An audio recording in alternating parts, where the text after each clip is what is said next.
Senator Rodante Marcoleta was arrested alongside co-accused former Congressman Mike Defensor and two others. This came after the Sandigan Bayan junked Marcoleta's motion. IBC correspondent Bea Peniza has the full report.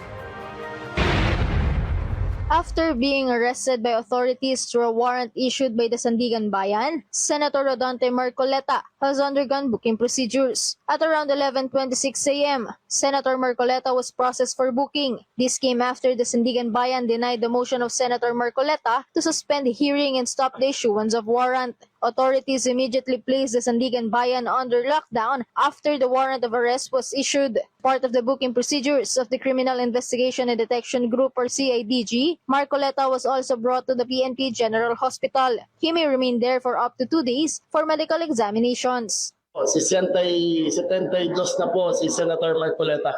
Hindi lang po simple blood pressure at heartbeat natin makukunin sa kanya. Marami po siyang test sa pagdadaanan para sigurado ang kanyang fitness. Although Remulla earlier said that Senator Marcoleta may stay at the PNP hospital for the time being, CIDG said there is still no commitment order. The return of warrant of arrest to the Sandigan Bayan will be carried out once Marcoleta is declared fit to travel. Meanwhile, two of Marcoleta's co-accused, former Congressman Mike Defensor and Joseph Espiritu, were also arrested. Kamusta? Ito, makukulong na.